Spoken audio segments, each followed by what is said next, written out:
Bonjour à tous et bienvenue sur la chaîne Token Talkers. Aujourd'hui nous allons rentrer dans le vif du sujet avec la différence entre les différents tokens. NFT, crypto-monnaie, security token. Vous êtes prêts à les explorer? Suivez-nous.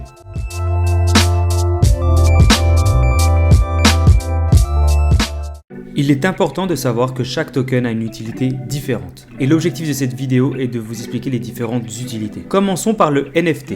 NFT qui veut dire Non-Fungible Token. Un NFT est un token numérique qui représente un actif unique. Quel est son principal attribut? Son principal attribut est qu'il est non fongible, c'est-à-dire qu'on ne peut pas le détruire. Son caractère non fongible, c'est-à-dire que le NFT ne peut pas être échangé à parité avec un autre token, car chaque NFT a une valeur différente et une information unique. Pensez à un ticket de concert, un tweet, une œuvre d'art. Ils peuvent être tokenisés et transformés en NFT. Un exemple percutant est celui de l'œuvre numérique Beeple, vendue pour plus de 69 millions de dollars. Il s'agit de l'NFT le plus cher du monde et c'est une œuvre unique. Passons ensuite à la crypto-monnaie.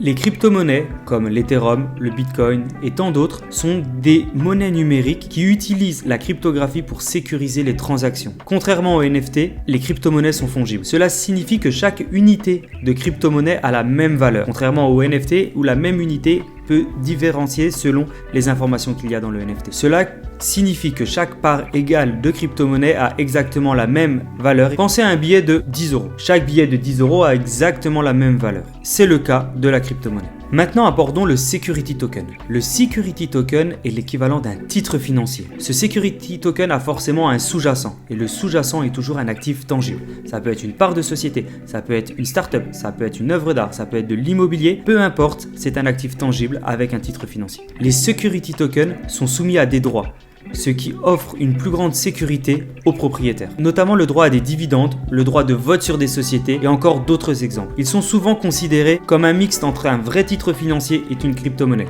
Cependant, il n'y a pas la volatilité derrière. Prenons l'exemple tout simplement d'une société qui décide de diviser ses parts en tokens et ces tokens vont pouvoir être utilisés. Ces tokens, ce sont des security tokens. Et voilà, maintenant vous avez une meilleure compréhension des différents types de tokens. NFT, Security Token et crypto-monnaie. Chacun de ces tokens a des avantages et des inconvénients. Cela va dépendre de votre appétence au risque et de vos besoins en termes d'investissement. Si vous avez aimé cette vidéo, merci de liker la vidéo, de la partager et surtout de mettre un petit commentaire. Est-ce que vous-même vous avez déjà investi dans l'un de ces trois tokens? Est-ce que vous possédez l'un de ces trois tokens? Est-ce que vous avez des informations complémentaires à apporter? Si c'est le cas, dites-le nous en commentaire. Merci de nous avoir suivis sur cette vidéo et à très bientôt pour une nouvelle vidéo consacrée à la tokenisation d'actifs.